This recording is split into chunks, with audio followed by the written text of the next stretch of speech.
Salut à tous, bienvenue dans l'émission L'Opus Session. On va parler un peu de rap aujourd'hui, du hip-hop, de la culture française et par-delà le monde. Alors avec moi, mes potes, les amis, les sauces qu'on aime. Tout d'abord, on va commencer par monsieur Essimi Mévégué. Essimi qui est... Bonjour Déo. Bonjour monsieur, comment allez-vous? Ça va bien. On aime bien se serrer la main. Dites-moi tout.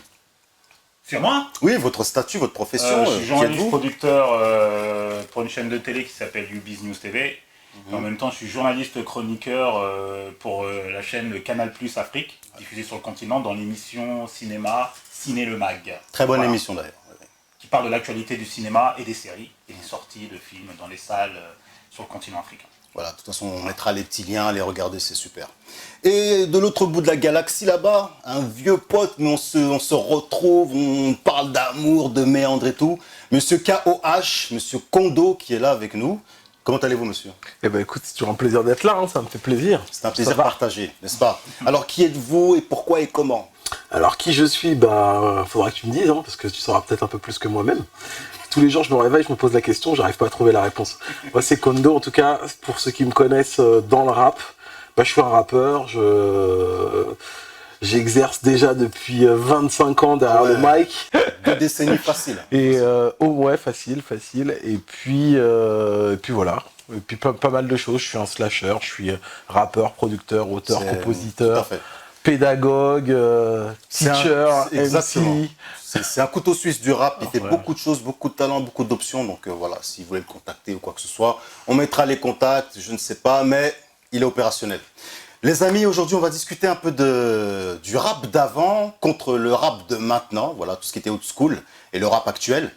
Voilà, il y a beaucoup de nostalgie, beaucoup de débats et de polémiques autour de ça. Donc voilà, je me suis dit, on va parler un peu, hein, on va élever le débat au-dessus des coquelicots et des pâquerettes, comme je dirais. Et la première question, c'est tout simplement, pour commencer par les individus que nous sommes, je voulais savoir, Essimi, pour toi, quel a été le premier choc rap que tu as eu dans ta vie? Rap français ou rap en général? Le premier choc que tu as eu au niveau du rap, que ce soit, je sais pas... Déjà, ça a commencé par la danse. Déjà, on découvre la culture hip-hop par la danse. 83, 84, là, par la danse en fait, le Smurf et tout. Ouais.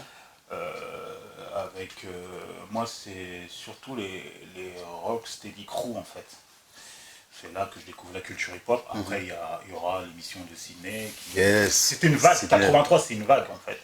Moi, je découvre les Rock Steady Crew via l'émission Les Enfants du Rock en plus. Grave. Il y avait un morceau qui s'appelait Hey You. Je sais pas si tu connais. Ouais. Rocksteady Crew qui passait, et puis c'est là que je vois le rap et tout, la culture hip-hop. Voilà. Que je découvre en fait. Après, véritablement, le premier choc qui m'a fait définitivement... Le sang qui a coulé, ouais, c'était quand? C'est Public Enemy avec Fight the Power, et puis l'album It Takes the Nation of Individuals Back. En fait, c'est ça, ce disque-là, en fait. Même s'il y avait eu Run DMC avant, tout ça, des trucs, mais vraiment on tombe dans la culture, vraiment dans le rap. Vraiment les disques, c'est avec Public Enemy. Et le label Def Jam en fait. Def Jam. Et toi, Kawash? Moi, comme beaucoup de gens de ma génération, c'est par l'émission HIP HOP hein, de Sydney. Sydney Dutheil qui permet de nous ramener un peu les États-Unis, New York, le break, le rap, le graffiti et tout sur les écrans, tout ça. Ouais, moi, ça a été ça. Les dimanches, je crois, Exactement. après le journal. En début d'après-midi, voilà, avec le fameux générique. Non, donc ça a commencé comme ça. Et après, vraiment, la première grosse claque, en gros, je crois que je me demande... Ouais, ma première claque au départ, ça vient avec le beatbox, c'est un groupe qui s'appelle les Fat Boys. Oui. J'étais fan de beatbox, donc et en suivant ça, je tombe vraiment dans la culture avec un autre album qui s'appelle Here is the DJ, I am the Rapper, c'est Jazzy Jeff et Fresh Prince. Yes. Et là, pour le coup, ouais, là, j'avais vraiment envie d'en savoir un peu plus. Ensuite, par rapport à là où j'habitais, c'est vrai que moi, je trouve au 5e étage d'un immeuble, et au 4e étage, il y avait... C'est dans quel secteur? J'étais à Boulogne. Boulogne. Okay. Et Pont de Sèvres, et au 4e étage, il y avait Zoxy, son frère Mélophilo, les Sages-Po. Et je sais que mon premier freestyle, pour le coup, c'était sur un Eric B. and Rakim. Ouais, Eric Voilà. B. Rakim. Tu te rappelles le morceau? C'était Eric B. President. Ah, Eric B. President. Ouais, je crois que c'est... Donc, d'après ce que je comprends, c'est vrai que, parce que voilà, c'était un peu le point commun, l'émission HIP-HOP, ça a été quand même Oui, bien sûr. le premier pavé, on va dire. Ouais, Ça a été la première étape. Ouais, première. Bah moi, je sais que à ce moment-là, je sais pas, en 84. Ouais, C'est 84. Ouais, De janvier à juin 84. Première émission rap, pratiquement, du PAF, Ouais, c'est la première émission. avec un Mais présentateur. même hip-hop, hein, tu vois, c'est vraiment le truc, ce qui est marrant.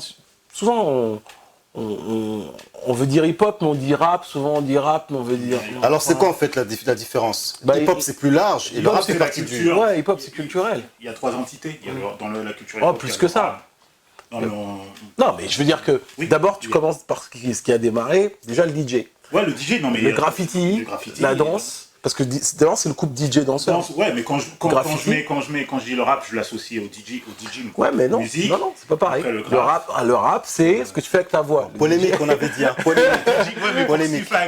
pour ce que tu fais avec ta voix, il faut Non, de la musique derrière. Il faut qu'on couleur, tu vois, il faut le DJing. Ok, Le DJing, rap, mais... il vient bien après le DJing, bien après la danse, en fait. En fait, ou bien il existe avant, mais que c'est pas musicalement. Alors, on n'est pas dans on est la dessus. culture Donc, et- si on remonte dans l'histoire, En fait, on peut dire que le rap... Alors, le rap, c'est quoi? Déjà, d'abord, le rap en anglais, ça veut dire tchatcher. Déjà, to rap, c'est tchatcher. Donc, ça veut dire que le mot rap, il existe avant la culture hip-hop. D'accord. Ensuite, il y a ce qu'on va appeler une définition musicale. C'est-à-dire le rap en tant qu'esthétique musicale, ça vient, pour le coup, après l'apparition du set de platine, un DJ et une mixette. D'accord. Et en gros, c'est le maître de cérémonie qui rappe. Et, Le MC, comme on dit. et donc, en fait, le MC, il met en valeur le DJ. C'est ça sa fonction au départ. D'accord, ok. C'est pour ça que je dis que le rap, ça vient bien après. Donc, on a vraiment ce combo graffiti, danse, DJing DJ, rap, beatbox. Et puis, bon, après, il y a le lifestyle et compagnie. Il y a des mais, petits trucs, ouais, voilà. annexes qui complètent. En gros, les gros éléments, c'est ça, en fait. Ouais, C'est comme ça. DJing, danse et graffiti. Non, c'est important de définir, hein, comme ça, on sait de quoi on parle. Voilà. Parce que c'est vrai qu'on voit beaucoup de bêtises actuelles. Et aujourd'hui, On sait où on va. et en plus, pareil, c'est souvent, il faut se mettre d'accord, c'est rapper, ça veut dire quoi? Bah, rapper, c'est parler en rythme sur de la musique. D'accord. Donc, tu as vraiment ça, tu as besoin d'avoir quelqu'un qui parle en rythme, sinon tu slams, ou tu fais du spoken word. Le fait que ce soit sur de la musique, et principalement avec cet héritage rhythm and blues qui a fait ce qu'on a appelé ensuite les breakbeats, quoi. Ouais. Et voilà, pour moi, si déjà on est d'accord là-dessus, on peut ensuite aller un peu plus loin dans le débat, parce que sinon on va avoir des... Tu vois, ça nous emmène loin. On va aller trop loin. Non, on est d'accord là-dessus. Alors, définitivement, d'après ce que je comprends aussi, c'est que le rap américain, ça nous a tous inspirés. Et ça part de là. Bah, ça part de là. C'est tout simple. Bah, Ça, bien sûr. Cool Herc dans le il n'y a même Bronx, pas à si débattre. Cool Herc qui vient des Caraïbes et tout, mais Ouais. ça part de là. Le rap américain. Donc là, on est dans les années mi-80, fin 80. Et Alors, de quoi apparemment, on parle parle Si on parle Alors. de couleur, c'est 74. C'est 74. 74. Là, on parlait un peu de l'étymologie du rap, hein, ce que c'était aussi. Parce qu'on a L'étymologie, c'est-à-dire le mot, ouais, on l'a le mot, défini. voilà, on a Ok. défini. Maintenant, parce qu'on a dit qu'on était inspiré par le rap américain en général. Ouais. Donc, ce qui veut dire qu'à un moment, il y a une entrée en France. Ouais, ouais. Donc, à partir de quelle année ça s'est introduit? Les années 80, fin 90? Non, début 80. Début 80. 80. Début 60. En fait, c'est le label celluloïd. En fait, il faut savoir que le rap, même s'il est popularisé, c'est grâce à deux Français, quoi. Qui ça Il y a Bernard Zécry, il y a en France, il y a Benny Mapala, mais avant, il y a son partenaire dans le j'ai oublié le nom du partenaire là, mais en gros, c'est eux qui font le New York City Rap Tour en fait. C'est-à-dire que, en fait, quand t'as le New York City Rap Tour, je suis pas très bon sur les dates et tout, mais Début en des gros, années 80. c'est vraiment tout début, ça doit être en 82, quelque chose comme ça. Et le truc qui se passe, c'est que avant même, c'est que ça part de New York Bronx. Ça voyage même, ça va à Los Angeles. C'est-à-dire qu'en fait, Dre, il découvre le rap avec, à quelques mois d'écart avec les Parisiens, en fait. Ouais. D'accord. Tu vois? Donc, c'est pas si loin que ça, en fait. Ah, ouais, Non. c'est pas si Et loin que ça. parce qu'en gros, c'est des Français qui disent, ok, vu ce que vous faites, faut qu'on le montre au monde, ce que vous faites. Tu vois? C'est-à-dire que ça cartonne, c'est local, c'est un trip local qui cartonne Dans localement. le Bronx, et puis après ça voyage. Et ça voyage, va à la Manhattan, côte ouest, etc. Et puis après ça va à la côte ouest. Et voilà. tous les mecs, les Ice-T, les Dre découvrent. Ouais, tout ça. exactement. Ice-T. Pas si loin que ça, en fait. Hein. Donc, on est proche, on suit, en fait. Et pour vous, le premier artiste français qui a élevé le statut du rap? c'est qui? Commercialement parlant, d'abord. Parce qu'il y a quand même une entrée, vous savez, visuelle. Crédible ou pas crédible? Alors, crédible et non crédible. Alors pour vous, crédible, c'est qui? Bah déjà, c'est la... Moi, je pensais que c'était MC Solar. Déjà, il faut quand même... Non, déjà, c'est Phil... Premier rappeur, c'est Phil Barnet. Ouais. C'est le premier Non, à non, parler il y a- en rythme sur il y a- de la musique. Il y a aussi chacun fait Ouais, ce qui lui plaît. C'est Phil Barnet, non, ça? non, pas ça, Phil c'est Barnet, Chagrin d'amour. C'est Chagrin d'amour. Ah, les gars. Avec Mais je Bali. crois Non, c'est eux les Non, premiers. c'est eux les les premiers. C'est Chagrin d'amour. Ouais, c'est Chagrin d'amour. Barney, il est après. C'est eux les premiers. Pendant que Paris se désespère, nanana. Avec ouais, Bali, c'est ça. Voilà. voilà. C'est eux les premiers. Exactement. Et Eux les premiers. Après même, il y a Jean... Kevin Touffe, là. Mondino, il fait un morceau. La danse des mots, c'est la danse des mots. Jean-Baptiste Mondino, il a fait un moment Carrément. au début de... Jean-Baptiste. je savais même pas qu'il avait pris le micro, lui, pour moi. Si, C'est il y a des idées. c'est un plasticien. La danse des mots. D'accord. C'est la ouais, danse des mots. C'était des prémices. Des prémices. Allez sur YouTube. Mais vous pas, tapez, et bien sûr, sur la même période, bon, t'as Dynasty quand même. Ouais, Dynasty. Tu vois. Lui, c'est un DJ, lui. Hein. Ouais, crois que au c'est- départ, il rappe. Il rappe. Il a ça même va. produit l'un Ouais. des premiers disques, J'étais pas au vraiment, courant. on peut dire sérieux de rap. C'est lui qui sort l'un des vraiment premiers disques sérieux, entre guillemets, de hip-hop. C'est Dynasty qui produit, quoi. Des années 80. D'accord. Ouais, on apprend des choses, hein. Enfin, moi, j'ai appris des choses. Moi, et j'aime ça. Si, j'aime ça. Jean-Baptiste Mondino. Historien, expert. Continuons. Maintenant, on va faire un bond direct, parce que voilà, il s'est passé beaucoup de choses. À un moment, on a eu des grands groupes qui ont vraiment commercialisé, on va dire, le rap, entre autres NTM, IAM, d'autres aussi, hein. Qui par exemple, si, comment il s'appelle, Assassin aussi. T'as Assassin NTM, c'est vraiment au départ, c'est le même crew, c'est la même clique. Ah, c'est la même équipe. Ouais, Je savais même pas. Et en fait, c'est vrai que c'est quand même la compilation Rap Attack. Non, Rapatitude. Rapatitude, pardon, je suis fatigué. Rapatitude. Rapatitude, c'est Rapatitude. Rapatitude, hein, comme ça, il n'y a pas de problème. Hein, voilà. C'est Rapatitude. Et là, pour le coup, c'est Benny Mapala qui caste sur les ondes de Nova, en fait, D'accord. tous Il les n'y avait groupes. pas Yann sur le premier. Non. Mais la radio a joué un rôle important aussi, hein, dans le développement du C'est rap. Capital, ouais. À fond, hein. Capital. Bah, Sydney, lui, il démarre sur Radio Pirate, sur Radio 7, je crois. Radio 7. Et donc, Sydney, ensuite, il est suivi, Sydney Phil Barnet. Ouais. Ensuite, il est suivi plus tard par Dynasty. Et donc, c'est les émissions sur lesquelles on peut entendre du rap. Phil Barnet, franchement, je respecte un peu plus. Là, je savais pas, moi, cette histoire-là. Fallait nous le dire. Sérieux. Donc, c'était un précurseur, un peu, quelque part. Tout à fait. Tout à fait. Parce qu'au départ, le rap, pour nous, aujourd'hui, ça fait partie de la culture hip-hop. Mais au départ, en fait, le rap, c'est du funk.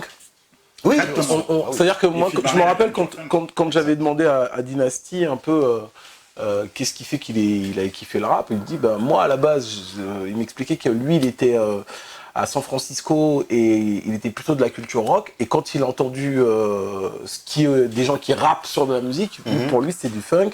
Et il avait vraiment kiffé ce funk-là. Ouais. Et d'ailleurs, il le dit, hein, lui, dans son premier morceau, il dit je fais du funk, électro-funk et tout ça. Mais c'est le funk. Hein. Le funk, en fait. Ah, la base. Même On fera une Sydney, émission c'est- sur le fond. Même Sydney, c'est le funk. Yes, C'est du funk. Sydney. Mais si, avec son flow, ses rhétoriques, là, je sais que tu le peux, on savait. Ah, ouais. Les amis, on fait un bond. On va aller directement dans les années 90. Toi, tu as commencé... c'est dans ces eaux-là que tu as commencé à aimer. Moi, j'ai commencé à rapper, comme je te dis, dans mon immeuble, finalement, c'est un peu, je pense, un des points névralgiques du rap français. Je pense que c'est un des catalyseurs du rap français, c'est Zoxy, quand même, tu vois. D'accord. Zoxy et des Sages-Peaux, parce que, tu vois, moi, j'ai commencé à rapper avec lui, parce que pour moi, c'est un pote d'enfance, tu vois. On a 13 ans, lui, il a Vous êtes 14 potes à ans, la base, hein. on est des potes d'enfance, tu vois. Ok. Et lui, il est vraiment bon à ce moment-là. Et le truc, c'est que de Zoxy, tu vois, il y a son cousin et moi, on fait le coup d'état phonique qui ensuite donnera avec Lumumba, Raphaël, Booba, machin truc, une grosse partie de la clica. Et puis ensuite, il récupère pour le coup Ali et Booba, donc Lunatic. Après, il y a l'Est du Neuf, il y a tout le beat de Boule, il y a Mala au départ, il y a les mauvaises langues. Ensuite, bien plus tard, c'est lui qui prend sous son aile un 995. Enfin, c'est lui qui a fait émerger M13. Enfin, tu vois, c'est-à-dire que vraiment, du monde, hein. vraiment, on peut dire, moi je pense qu'il y a un sujet à faire sur Zoxy, tu vois. D'accord. Mais, ouais, c'est vraiment, Zoxy. voilà. On se connaît pas, mais si on peut se connaître. Voilà, il y a un vrai sujet à faire. Et le truc, c'est que moi, je démarre parce que je kiffe le beatbox. Le beatbox, ça me permet vraiment de tomber après amoureux du rap. Et donc là, à 13-14 ans, bah, avec Ego Size, Guégué, on fait un groupe, Coup d'État Phonique. D'ailleurs, c'est Zox qui trouve le nom au départ, tu vois. Et ensuite, tu vois, 5 ans plus tard, ça, en agrégeant Roca et Daddy Lorty, ça fait la clica, tu vois. Et ça, vous êtes sur la lancée. Et en fait, mon premier disque, moi, je le sors à 18 ans. 18 piges. Ouais, 18 ans, quoi. L'âge de la majorité. Ouais, et il sort le jour de mon anniversaire, et le jour où j'ai mon résultat du bac. Oh là là, Tu vois. tu dois être content. Ah, j'étais content. Ta part de féminité était atteinte, elle était contente. Je sais pas est-ce que le rapport entre ma part de féminité et le rap. C'est vrai, mais, c'est vrai. ce que je sais, c'est On que verra si on coupe mon pas. CD, mon CD, il sort, je suis sur les ondes de Nova, et je suis fier. J'avoue, ça, ouais. J'avoue, rien à dire. RAS. Toi et Simi, dans ces époques-là, je sais que tu te lançais dans le journalisme, un peu rap. J'étais plus rap américain et New Jack Swing en fait. C'est ça qui m'a forgé en fait. Ouais, toi, t'es de l'équipe de Teddy Riley. Teddy Riley. Je sais pas s'il avait déjà recruté Pharrell. Ah ouais, il était sur le Rax and Effect et tout. J'étais New Jack Swing à fond, et puis rap américain quoi. Le rap français, je l'aimais bien, mais je le regardais quand même assez loin, à distance quoi. J'avais mes groupes favoris, par exemple le Ministère Hammer. Yes. Hammer. Tout le monde dit Hammer, mais en fait c'est Ministère Hammer. Ouais, c'est vrai, c'est le Ministère Hammer. Ouais, c'est le Ministère Hammer. Ouais, c'est le Ministère Hammer, elle a raison. C'est le Ministère, ça se dit Ministère Hammer. J'étais vraiment fan de ce groupe, notamment du premier album, Pourquoi tant de haine. C'est un album qui m'avait marqué. Plus que 95 200, c'était un bon album, mais Pourquoi tant de haine, c'est vraiment l'album qui marque les esprits. Voilà. L'incontournable. Moi j'étais rap américain, début des années 90, New Jack Swing, j'arrive dans la presse en 1995. Ouais. J'aimais bien le Possi 501 parce qu'il y avait plusieurs entités quoi. Il y avait un crew Solar, il y avait les Sages Po dedans, Léo, MC Solar, les Démocrates. Les Démocrates D. Démocrates D, ouais. Démocrates D, voilà. Les X-Men, non? C'était plus tard? Non, c'est pas du tout la génération. C'est pas. Il y avait aussi Ménélique. Tu vois, j'aimais bien parce que c'était différents groupes. Il y avait aussi Souni MC, il y avait différents univers et il y avait une couleur musicale, quoi. Franchement, ça les réunissait tous. C'est très bien ce que tu soulignes. Donc j'aimais beaucoup ça. Après, j'ai eu une période où, quand j'ai découvert Fab aussi sur un maxi Je n'aime pas, produit par Sens Unique, il était produit au début par Sens Unique. C'est un groupe de rap suisse en fait. Et je découvre son mix Je n'aime pas et je trouvais qu'il avait une plume en fait. Sur un Big Cheese Records. Ouais.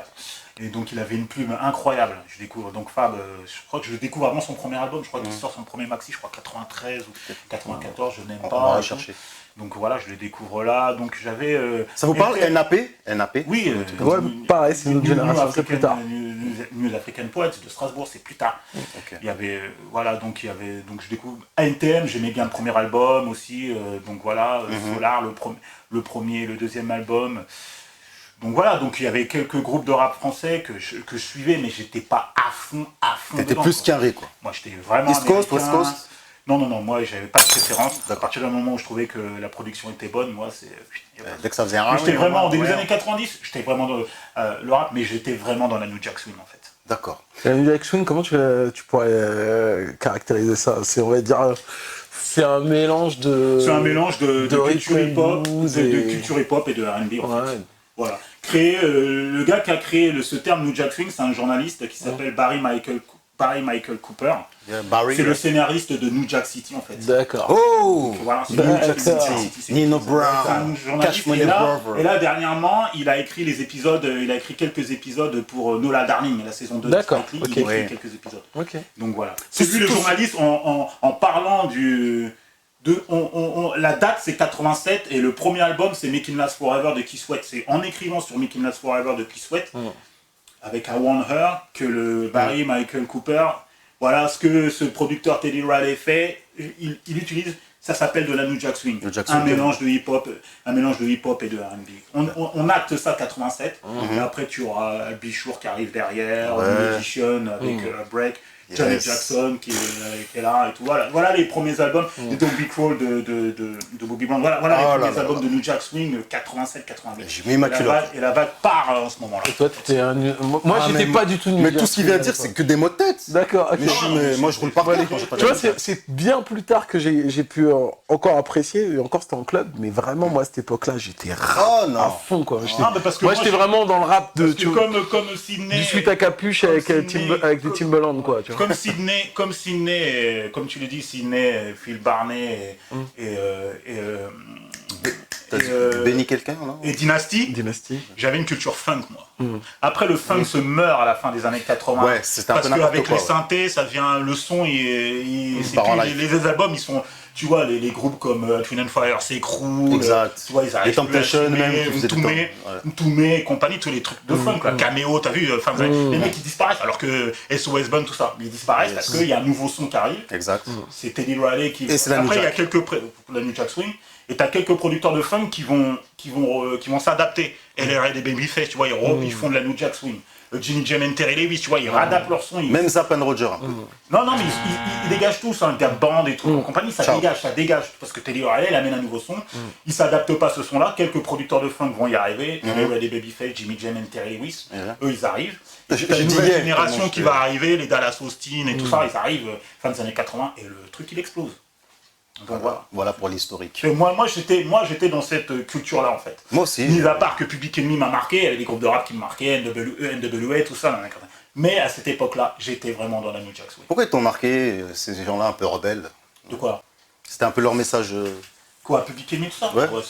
C'est clair, hein. Le message est plus l'imagerie, l'imagerie et le look, en fait. Ouais, le yin et yang qu'il y avait entre Flavor Flav et puis c'est tout, c'est l'imagerie. et Chuck D entre le Joker, le logo du groupe. Le mec était là, en fait. C'est vrai que honnêtement, Public Enemy, ils ont réussi à ramener et du marketing visuel et en même temps du fond. Ouais. Et ça, c'était hyper intéressant. Puis avec en plus, il y avait quelque chose aussi au niveau de la façon de rapper aussi qui était totalement novatrice. Je me souviens, il y avait le Bomb Squad qui était derrière. Donc même en termes au niveau sonore, c'était complètement, c'était une révolution. Qui a inspiré tout le début du rap français. Les scratch à outrance, les beats, machin, tout le rap français a commencé comme ça. Ouais, c'est clair. C'est clair que Ministère Amer, NTM, bon voilà. Non, IAM n'était pas du tout dans cette veine-là, parce que IAM, ils étaient plus influencés par des gens comme Big Daddy Kane, ils étaient vraiment sur des trucs plus smooth en fait. Ils étaient déjà dans l'héritage du breakbeat avec beaucoup de samples de soul, etc. Ouais. C'est vrai. Je suis comme un élève moi. Mais bon, on va faire sur Planète Mars, on va faire un saut dans le temps, là, on va prendre la DeLorean. On va aller fin années 90. Voilà, on va dépasser les années 96-97. Et on va dire qu'à cette époque, il y a vraiment une ébullition. Ça crée dans tous les sens. Il y a beaucoup de possibles même, je dirais. Et c'est même là que tu utilises le mot possi, je sais même plus si les gens appellent ça. Ils savent encore ce que c'est un possi, c'est quoi un possi? Des coups. Il y a des équipes, il y a des bandes de rappeurs. Toi, t'es nostalgique, toi. Je sais même plus combien d'années. Ça fait combien d'années que j'ai pas utilisé le terme. Mais j'étais obligé de ressortir le mot, vous croyez quoi? On parle de quoi? Je je l'avais pas entendu. Mais moi, ça fait au moins. Je vous parle des années fin 90, on me disait possi. Il n'y a pas de poteau, je sais pas quoi. C'est mon possi. Les jeunes de 20 ans, ils disent, mais il parle de quoi le type? Alors, comme je disais, commercialement parlant aussi, c'est là qu'il y a beaucoup d'argent aussi. Là, on se fait de l'argent maintenant. Ben, en gros, tu te rends compte quand même en France que l'argent a été très vite là. C'est-à-dire que à partir du moment où le rap, ça devient la musique des jeunes, en gros, ça rentre dans le top. Il y a le pari qui est fait sur Solar qui cartonne, qui arrive numéro 1. Ouais. Ensuite, il y a NTM qui arrive numéro 1. Entre-temps, on ne l'a pas dit, mais il y a quand même Benny B qui arrive numéro 1. Benny B, le truc, en fait, il faut savoir que NTM ont été signés comme étant un peu l'antidote à Benny B. C'est-à-dire qu'il fallait... il y avait ces Belges-là qui, quand même, tu vois, étaient des vrais kiffeurs de hip-hop et tout. Et de Peura, et qui ramène ce son-là qui était un petit peu plus orienté dance floor, plutôt vers la dance et tout. Et donc en gros, l'idée, je sais plus sur quels labels ils étaient, NTM, mais l'idée c'est qu'il fallait trouver en fait le répondant punk, Ils étaient chez tu vois, à Benny B, tu vois. Donc c'est comme ça que NTM se fait signer, tu vois. Quel est l'album le plus vendu, l'album français de rap le plus vendu en fait? Alors faut faire complètement des updates parce que tu vois, il y a vraiment une nouvelle chose. Avant 10 ans, c'était Mano. Ouais. Mano. Mano. Mano. Ah, Mano. La tribu de Mano. Mais c'est eux maintenant. Ah. Alors, toujours pour eux. l'instant, ils ont encore le record, mais là, c'est peut-être en train de se faire battre par Jul. Sur un album, sur un disque. Ouais, enfin sur. Non, sur un. Lui il parle sur un disque. Je vous annonce la fin du monde. Tu parles sur un disque. Sur un disque ou sur Non, l'ensemble d'une carrière. l'album. Comme quand on dit thriller, quel est c'est le... Mano. C'est Mano. C'est Mano. Toujours Mano, ouais. 2 millions d'albums vendus. La bande à Mano. La bande à Mano. Faut 2 à millions. checker, à 2 checker. millions, non, Là, non, en ce moment, ouais. Non. Ah ouais, quand même. Jul, c'est sur plusieurs disques qui parle, mais Sur un album, c'est Mano. Sachant que Mano, c'était l'époque un peu avant YouTube où tu sais, maintenant on fait des comptes 98 différemment. 98. Mano, Ouais. Et là, c'est ce que je te disais, c'est qu'aujourd'hui, en fait, les comptes, ils sont complètement ils sont Ouais, c'est ça, en différemment. fait. Tu vois, c'est-à-dire que, en gros, streaming. c'est-à-dire que, voilà, on compte le streaming, et donc c'est pour ça que je me demandais si. Non, c'est toujours Mano. C'est Mano. Ils étaient encore détenteurs du record. C'est Mano. D'accord. En termes de sur un album. C'est violent là. C'est Mano. Là, je sais pas s'il y a des déçus ou des gens qui ont sauté par les fenêtres. Non, C'est à l'image c'est de juste, la société. faut juste se rappeler, on est en France, quoi. Tu vois, il y a un moment. la Eh ouais. société française. C'est pas une culture, la société française. Hexagone. N'ont pas une culture musicale si développée que ça. Exactement. Donc, voilà. Donc fin des années 90, voilà. Fin des années 90. Alors, après, allez, on passe à 2000. Et on va dire qu'à partir de 2000, on peut dire que le rap fait même partie de la variété française. Quelque part. Oui, oui. C'est un peu Enfin, ça. oui, mais de toute il façon, n'est pas c'est- accepté, il n'est pas accepté à sa juste valeur, oui. On va dire que- Effectivement, oui. On va dire années 90, tout ça, bon, c'était un peu antithèse, c'était comme le punk à l'époque, ça faisait polémique. Non, Moi, je dis que c'est mais- en fait, réellement, moi, je pense que c'est C'est maintenant maintenant, ouais. que le rap est dans la C'est-à-dire variété que là, française. aux orées de 2020, le rap, maintenant, c'est la variété, ça fait partie C'est de la nouvelle variété. variété française. D'accord. Aujourd'hui, voilà, depuis. Donc quand on dit Gims, c'est la nouvelle variété française. c'est comme les Obispo à l'époque ou je sais pas Ouais, quoi, ça fait exactement. partie de. Ouais, ouais. Sachant que ce sont des gros vendeurs. Bah là, aussi. il suffit de regarder, par exemple, tu regardes le top 10 heures, en fait, 48 albums du top 10 heures sont des albums de rap, sur 50, tu vois. Donc tout le monde écoute du rap maintenant. C'est à quel. Voilà, je crois que ça Mais c'est parlant. après, il y a rap et rap, en fait. En fait, c'est Mais que. c'est ça. C'est que le rap, c'est devenu comme le rock pour moi, en fait. C'est-à-dire qu'il y a vraiment cette idée-là que le territoire est tellement vaste, il y en a tellement qu'aujourd'hui, si tu dis à quelqu'un j'écoute du rock, je vais dire ouais, mais quel style, quel genre, tu vois, le genre Alors- c'est rap, mais il y a Alors, plein de styles en fait. Justement, c'est Et, bien et- pour et ça. c'est parce qu'il y a 40 ans d'histoire qu'il y a autant de styles en fait. Alors, est-ce que le rap d'avant, allez, on retombe dans les années 90, c'était un style de rap, vous savez, un peu saccadé ou c'était frontal. Alors- Et le rap de maintenant, c'est des mélanges un peu. Moi déjà, pour moi, il y a toujours, pour moi, c'est des faux débats. C'est-à-dire que Ouais. c'est trop binaire, parce que même à l'époque, on avait déjà ces discussions-là. En fait, le rap d'avant, c'est le rap de 95. Ouais. Il faut savoir qu'en 95, t'as pas le même rap qu'en 87. D'accord. Ok. Et en plus, en 95, il n'y a pas les mêmes influences. Il faut savoir que nous, dans la Clica, écouter ce que faisait Réciproque, qui était eux dans la West Coast, ou ce que faisait Grave. Gynéco, qui était dans des sons, tu West vois, Coast aussi, il a voilà, plus, Les je sais pas, jouets, plus quoi. assimilé, plus joué, plus humoristique, rond, même. avec plus d'humour, et tout ça. C'était pas du tout la vibe dans laquelle moi j'étais, avec mes collègues, où nous, on était dans le son de New York, dans le son du bootcamp click, voilà, où on avait quelque chose de plus agressif dans les sonorités, plus jazz, en fait, alors que les autres avaient tu vois, une descendance plus funk, tu vois ce que je veux dire? Mais la tendance à cette période-là, à partir de 80, de 95 et tout, et jusque 2000, 2000, chaque mois, l'influence majeure pour la musique du rap français, c'était un groupe américain qui s'appelait Mobb Deep. Tout le monde a fait du Mobb Deep, hein, que ça soit NTM, IAM. Là, c'était transversal. C'est pas, faut pas croire que c'est pas. Alors, oui, ça a été hyper important, mais en fait, par exemple, je pense que Mobb Deep, ça a été popularisé. Et là, je sais pas si je vais me lancer ou pas des fleurs par deux équipes. C'est la Clica et Time Bomb. Tu vois, c'est-à-dire qu'il y a un moment, c'est parce qu'il y a un moment. Oui, non, mais Mais parce que attends, je te dis ça avant parce que je te dis ça parce qu'il y avait aussi un autre truc qu'on se rappelle plus trop. C'est comme je te parlais de ça tout à l'heure. C'est par exemple, c'était le bootcamp click. Il y avait le Tribe Called Quest, par exemple. Les Sages Po, c'est plus des descendants de Tribe Called Quest. Le bootcamp, tu vois, nous par exemple, le bootcamp, ça a été hyper important, tu vois, pour des gars comme Roca. Et c'est vrai que Mobb Deep, la période Mobb Deep, Mike Geronimo, Nas avec Illmatic. c'est vrai que ça a cristallisé quelque chose à Paris parce que on arrivait facilement à faire des parallèles entre la vie parisienne, la vie new-yorkaise, le fait d'être... En termes de son, en termes de mix, même en termes d'énergie, même en termes de... Parce que le son, tu vois, ils ont commencé... Moi, c'est même pas ça, c'est vraiment même en d'état d'esprit. C'est-à-dire qu'en fait, par exemple, j'ai envie de te dire que à ce moment-là, dans le rap français, j'ai envie de te dire que les rappeurs peuvent être plus Kaira, sont moins polissés pour... En fait, avec l'émergence du rap indé, quelque part, avec le label Night and Day, par exemple, en fait, tout d'un coup, on n'est plus obligé de passer par des majors, donc on n'est plus obligé de se polir, de devenir sympa pour faire le rap qu'on aime, en fait. Je vais même prendre des notes. Je suis en cours en fait. Non, mais je suis d'accord avec toi. Et donc ça change. En fait, c'est pour ça que ça change la. Quand tu parles du booking clip et tout, c'était vraiment pour les. Ouais, Gangstar, tu vois, c'est aussi important en fait. Tu vois. C'est aussi important dans le rap français. Mais après, il y a eu cette tendance là que l'explique très bien, Théops dans le documentaire de Pascal Tessot, tu sais, les mini documentaires sur Arte, quand ils font leur album. L'école du micro d'argent, qui le retravaille. Pourquoi Parce qu'il dit ça sonnait trop comme ombre et lumière. Et à un moment, ils sont allés chercher le mixeur Prince Charles Alexander. Pourquoi Parce qu'ils disent, nous, on veut ce son-là. Et le son-là qui pointe, c'est le son de Mobb Deep. C'est-à-dire que mettre la caisse claire en avant, et surtout le violon, Mais parce que avant, alors, j'arrive plus à voir les temporalités vraiment. Non, mais juste parce que au même moment, t'as quand même Arsenal représente le vrai hip-hop. Oui. Non mais ce que je veux te dire par là, c'est que tu vois, entre Conçu pour durer et Arsenal représente le vrai hip-hop, tu vois, où on va travailler à New York et justement, il y a ce son Mobb Deep. Et je sais qu'à ce moment-là, on pose un étalon. Je dis pas que je dis pas que c'est eux, je dis pas que c'est les groupes que je cite, que c'est eux qui l'ont. C'est pas en opposition. J'essaie de dire qu'en fait, il y a un effet de mode. Oui, c'est une tendance. Alors peut-être que c'est Arsenal qui a amené et que les autres ils ont écouté. Il y avait vraiment dit que X-Men même a inspiré l'école du micro d'argent de IAM.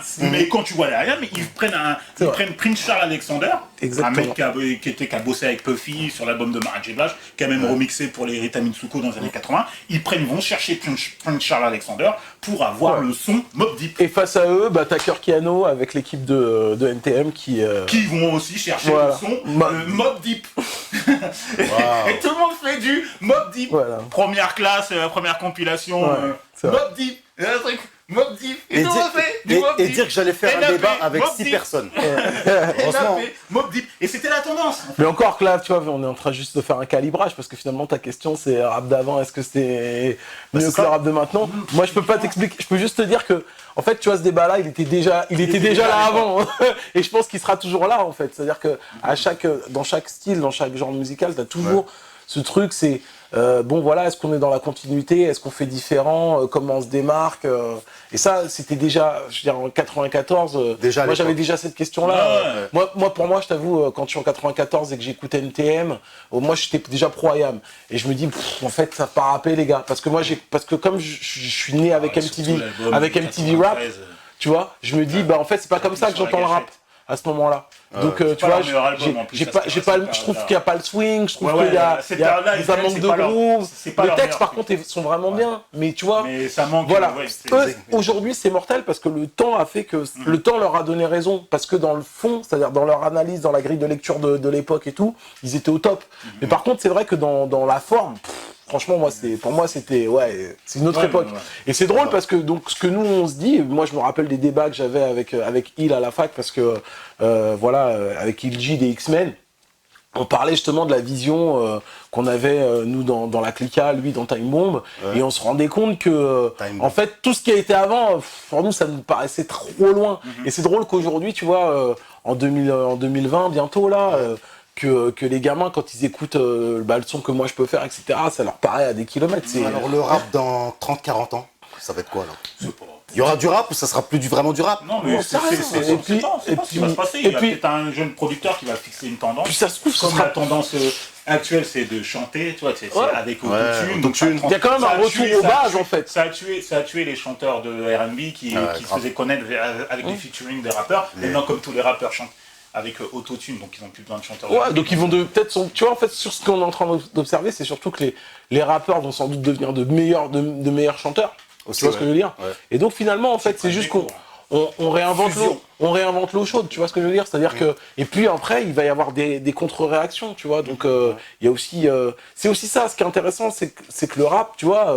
Il y a un moment, on dit, ouais, bah, parler en rythme sur de la musique, c'est cool, parce qu'il y a un moment, peut-être, on en a marre d'entendre que des chanteuses à voix, que des gros chanteurs à voix, etc. Peut-être que oui, ça reviendra, c'est cyclique. Peut-être cyclique, tu vois. Tout à fait. Ouais, quand ils en ont marre. Mais, tu vois, il faut vraiment une nouvelle forme, tu vois. C'est une nouvelle forme, tu vois. On Si sait pas je vous dis- ce que ça On va n'aurait devenir. jamais imaginé il y a 20 ans que le rap, ça serait, tu vois, autotune et Ouais. les mecs qui chantent. grave. Attends, Voilà. les rappeurs, ils chantent. Ouais, ils nous auraient pris pour des martiens, c'est vrai en plus. Voilà, on n'aurait jamais Si, imaginé ça. si je vous dis Jul, Big Flo et Oli, PNL, ça vous évoque quoi? Parce que c'est la nouvelle génération un peu. Non, parce que en fait, quand tu dis ça, en fait, réellement, tu dis toujours le haut de l'iceberg. C'est-à-dire qu'en fait, tu sais pas tout ce qui se passe en dessous. Parce que moi, face à ça, je te dirais, bah, Jossman, Makala, je sais pas, enfin voilà, j'en ai plein, Dean Burbigo, Nekfeu. Enfin, tu vois, je peux, tu vois, c'est-à-dire que, en fait, aujourd'hui, c'est tellement vaste, t'as toujours ceux qui seront en fait les compagnons sur rue, qui vont être dans le peloton de tête. D'accord. Et en gros, on sait très bien que il y a du feeling, mais il y a aussi quelles sont les grosses machines qu'il y a derrière, tu vois, pour faire émerger ça.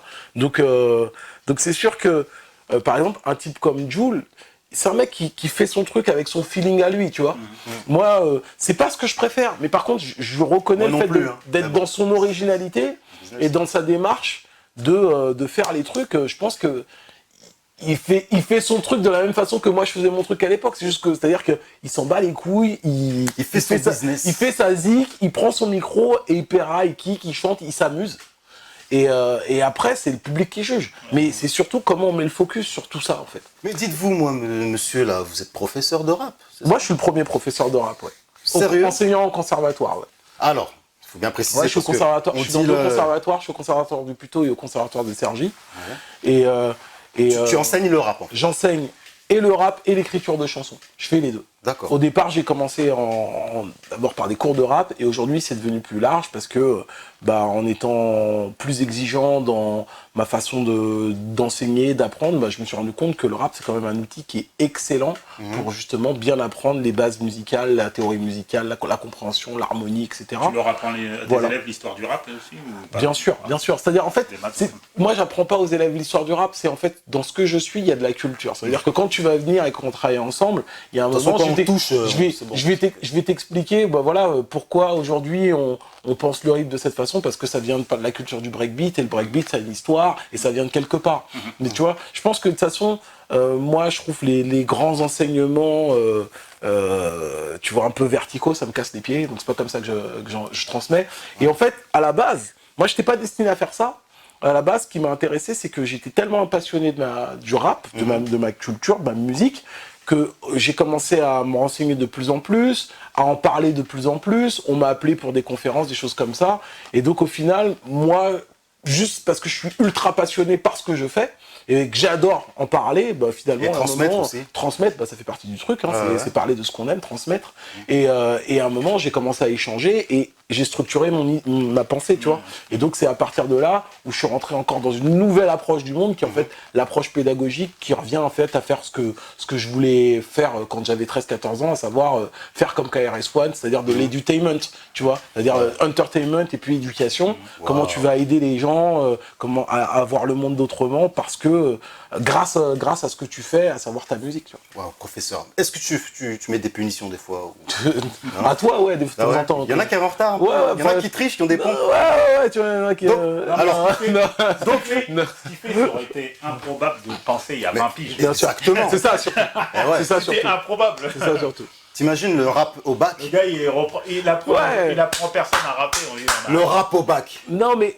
Tu Non, vois, mais c'est bon ça. moi, par contre, tu vois, ça me fait toujours un peu peur parce que j'ai envie de dire, moi, il y a quand même des choses. Je veux dire, donc, tant qu'il s'agit d'apprendre une technique de chant, il n'y a pas de problème. Mais la culture, ça s'apprend pas dans des murs. Tu vois, je trouve que la culture, elle s'apprend au contact des uns des autres. Tu vois, il faut sortir, faut se parler. Tu vois. Moi, souvent là récemment, tu vois, avant-hier, j'étais sur une conférence débat. Et c'était marrant, c'était avec ou sans autotune, tu vois. On parlait, voilà, qu'est-ce qui caractérise le débat le son de le thème l'époque, du débat. Voilà, le thème du débat. Et ce qui était mortel, c'était surtout de se retrouver en fait entre gens, tu vois. de générations différentes et de se rendre compte qu'en fait, on a plein de trucs à se dire et on est tous, c'est-à-dire que le gamin qui a 25 ans ou moi qui a 44 ans, ben en fait, ce qui est marrant, c'est qu'on est tous les deux animés par la même vision, la même passion. C'est ça qui est beau. Et tu vois, le hip-hop, ça nous tient à cœur. Non, mais c'est bien. Ah, et un débat sur l'autotune, c'était intéressant. Ah, c'est marrant ça. Deux dernières choses. Vous vous rendez compte que j'ai croisé des petits gars qui ne connaissaient pas NTM? C'est grave quand même. Faut m'expliquer. Est-ce que c'est grave? Est-ce que j'aurais dû taper quelqu'un? Oui et non, parce que Où est c'est l'erreur? juste, tu regardes, imagine, on va se replonger. On est en 94. Eh ben, faut que tu connaisses le nom des artistes des années 65. Des années 60, 70. C'est ce que je me suis dit. C'est-à-dire qu'il y a un C'est ce moment, que je me suis dit. oui et non. C'est-à-dire que si jamais eux, ils connaissent pas, leur problème, c'est pas eux, c'est nous qui n'avons pas transmis. Exactement. Tu vois? Il y a une part de responsabilité. Tu aimes la funk, on a t'es censé notre connaître James Brown. Non, t'es pas censé. Ah ouais? Si on t'a appris et que ça t'intéresse pas, oui. Mais si on t'a pas transmis, si on t'a pas fait écouter, si à la radio il n'y a pas James Brown, pourquoi tu veux qu'ils connaissent James Brown? Et toi, tu fais pas ta recherche personnelle. Tu te dis Mais pas. c'est pas ça, c'est que tu peux pas y avoir accès, ils pensent même pas. Oui, Tu vois pas? Il y a au moins 25 albums qui sortent toutes les semaines. Tu crois que t'as le temps d'aller voir ce qui s'est passé il y a 25 ans avant? Moi, je sais pas. Si tu le fabriques, ouais. Les gens qui le fabriquent, ouais. Si t'es un clubbeur et qu'il y a un moment, effectivement, tu passes ton temps à sortir, en fait, t'as une culture qui s'installe. Et c'est ça, en fait. C'est quand tu rentres dans la culture, là, t'y vas. Mais faut comprendre, on l'a dit tout à l'heure, si c'est la nouvelle variété française, moi, je suis désolé. Quand j'écoutais de la variété française dans les années 80-90, j'allais pas me retaper la variété française des années 60. Hein. J'ai pas le temps. Tu vois? Et en plus, t'as envie... Mais là, tu parles pas d'un artiste qui connaît pas. Tu parles Je parle non, du public. Ah d'accord. Des lambda. Je serais moins, tu vois, je serais plus tolérant avec un public lambda que un jeune artiste qui ne connaît moi, pas. je sais pas, je me rappelle... Moi, j'ai vu une scène... Je sais pas, par exemple, avec Kobalade, c'est un rappeur. Il savait pas qui est I Am. Moi, je pose T'as vu la vidéo? Ça me pique. Mais je pose toujours cette question-là. Alors, pourquoi nous, on lui a pas fait connaître? Pourquoi autour de lui, il n'avait pas des grands pour lui dire tiens, écoute ça, écoute ça, écoute ça. Et en fait, il est signé chez Def Jam. Et médiatiquement, en fait, ça veut aussi dire quelque chose. Ça veut aussi dire à quel point les médias, ils ont verrouillé le truc aussi. C'est-à-dire qu'aujourd'hui, si tu peux te faire ta culture, mais il faut aussi des gens qui vont décrypter tout ça, qui vont t'aider à comprendre, qui vont faire du lien.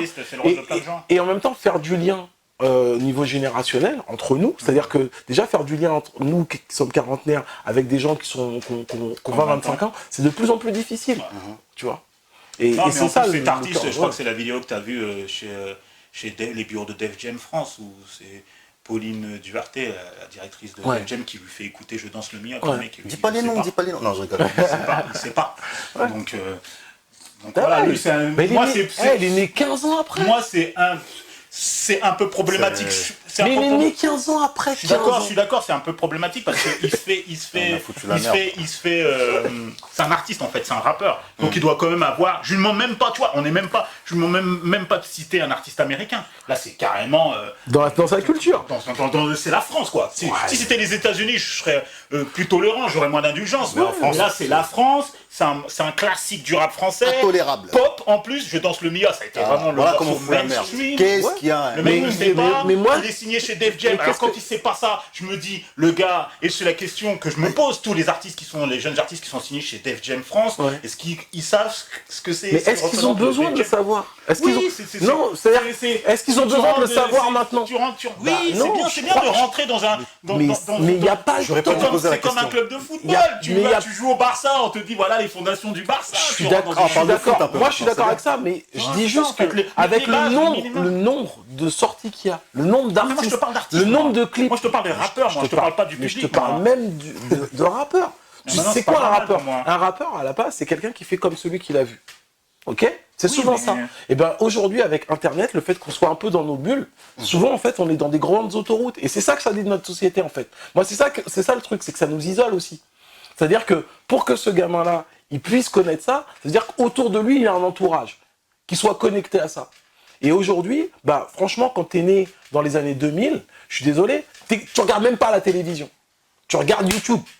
Et quand tu regardes, en fait, une chaîne comme ça, en fait, c'est qu'on te met que ce que t'aimes. Ce qui veut dire qu'en fait, ce qui construit ce monde-là, en fait, il y a tout un monde autour qui te met des barrières pour pas que tu aies accès à ça. C'est pas tant ça, c'est juste qu'il te conforte dans ce que tu connais déjà. C'est-à-dire que tous les algorithmes qu'on a, en passant de iTunes, en passant par Deezer jusqu'à YouTube, en fait, ils te confortent dans ce que tu connais déjà. Ils te disent pas, eh ben, puisque t'aimes tout ça, sache qu'il y a des choses avant. Donc là, il faut des gens, en fait. Et donc, si autour de lui, il n'y a pas ces gens-là, eh ben lui, en fait, il est dans la musique du moment. Je vais même te dire, en plus, avec ce qu'on appelle le rap game, les gens, en fait, ils sont pas là pour faire de la culture. Ils sont là pour faire du chiffre. De faire de l'argent. Tu vois, et du chiffre, aujourd'hui, ben, voilà. C'est ça qui me manque. Le gros problème du rap français, c'était que les gars, ils sont là pour faire de la thune. Voilà. Est-ce qu'ils sont vraiment passionnés par Oui, il y en a, mais c'est vrai que dès que tu rentres dans le délire du game, et ben en fait, le but du jeu, c'est d'avoir le plus de clics et le plus de dollars sur le compte. Tu vois ce que je veux dire? Et donc, en fait, c'est pas pareil que quand tu es là pour la culture, c'est-à-dire quand tu es là pour ta notoriété, pour ton accomplissement, pour ta vibe, tu vois. Et en même temps, bah, il y a un moment, il faut bien commencer quelque part. Donc tu commences au plus près. Tu commences pas 25 ans avant, sachant que ça va pas te servir, en fait. On est en plus dans une société d'hyper-efficacité où, voilà, on te demande à toujours d'être efficace, quoi. Donc, je trouve que, hélas, franchement, on a les enfants qu'on mérite, quoi, tu vois. Moi, ça me pique. C'est pour ça que mon boulot, il est aussi là, de transmettre, de faire connaître des choses. Professeur qui se fâche, c'est comme ça. Moi, ce cobaladé là, c'était le climax du débat. Il a foutu la pagaille, on a postillonné. On va terminer sur un dernier point, parce que nous, on aime le cinéma, on a pu signifier d'ailleurs tout le monde. Il y a beaucoup ce lien entre le rap et le cinéma.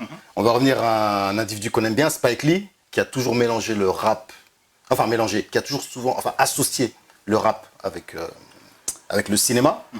Et en France, ça a suivi, mais ça n'a pas été démocratisé comme aux États-Unis, je trouve. Qu'est-ce que tu veux dire par là? C'est-à-dire que, par exemple, ici, on n'a que des électrons libres qui ont fait ça. Je te parle de La Haine, Ma Cité va craquer, des choses comme ça. Clément. Voilà. Maintenant, aux États-Unis, tu peux prendre n'importe quel film. Il y a toujours il y a un zeste de rap. Il y a un truc hip-hop. Je pense que t'es en train de faire un focus. Spike Lee, dans toutes ses interviews, il explique à quel point il galère et à quel point, justement, après tout ce qu'il a fait, il n'arrive pas à trouver les financements. Il était sur des financements participatifs, tu vois. Donc non, ça marche pas. À l'échelle des États-Unis, ça marche pas autant que tu le crois, en fait. D'accord. C'est pas aussi vrai. Moi, aujourd'hui, je galère pour trouver 5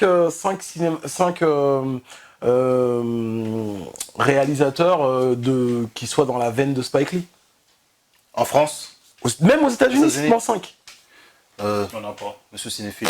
Il n'y en a pas? Il n'y en a pas. Il y avait Singleton, tu vois. Il y a eu le seul pour moi c'est Barry Jenkins. Et ouais, voilà. Tu vois. Puisque Ryan Coogler, maintenant, il a été happé par Hollywood. Il aurait pu l'être, mais il a été happé par Hollywood avec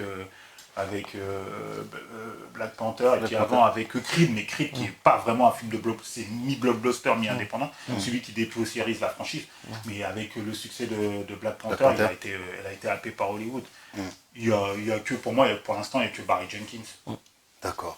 Bon. Ouais, donc tu vois, finalement, aux États-Unis comme en France, pour l'instant, je sais pas s'il y a un cinéma hip-hop encore. Spike Lee, c'est particulier, comme l'a très bien dit mon cher collègue. Spike Lee, c'est particulier. C'est vraiment en termes. La manière dont il finançait ses films, c'est particulier. C'est vraiment. Il a demandé à tout le monde. Il a fait des tantines, comme on dit. Même si là, il a un regain de popularité avec Black Landsman et tout, qui lui permet de relancer sa carrière, parce que pendant 10 ans, c'était vraiment. Traversée du désert. Là, il revient à Black Landsman. Là, il a fait un film sur la guerre du Vietnam, une vision afro-américaine sur la guerre du Vietnam, qui va sortir et tout. Bon, c'était la touche un peu triste, mais bon, on va pas terminer comme ça. Après, le film hip-hop en France. Est-ce que Les Misérables de Lapsi... alors, bonne nouvelle ou je ne sais pas, il y a, je crois, une biographie, enfin un biopic de NTM qui va. En cours. Ouais. Qui est en cours là. Il y a un biopic d'NTM, il y a un biopic de IAM aussi. Waouh. Il y a une série sur la culture hip-hop. Il y a plein de séries sur Arte. Sur la culture hip-hop. Croise les doigts. Il y a une série que Canal+ est en train de faire avec le Franck Gastambide. Gaston Bide. Gaston Bide. Ouais. Gaston Bide. Moi, par contre, je suis toujours surpris que, tu vois, pour le coup, ce soit pas des acteurs en fait de la culture qui justement ont les clés justement de cette série-là. Par exemple, moi je pensais à l'équipe de Lascar qui pour moi est une vraie série animée hip-hop avec Papalou, tout ça. Voilà. Et je me dis, mais pourquoi eux, on leur donne pas les clés parce qu'ils ont vraiment et les codes, et la grille de lecture, et le savoir-faire. Ça, c'est un problème français aussi, franco-français. Parce qu'aux États-Unis, ceux qui maîtrisent, c'est des gens du rap.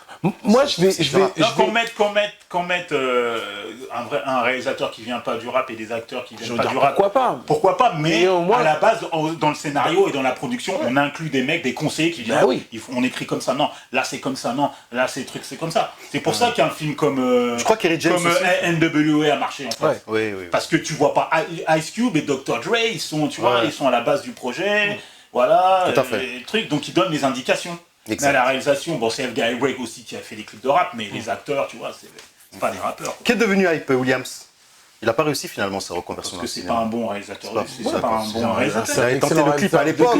Mais c'est là où il est bon, quoi. C'est pas un bon. C'est pas un chacun son taf. Il sait pas raconter une histoire. Et il sait pas faire de la mise en scène. Il sait pas réaliser un film. On l'a vu avec Belly. Voilà.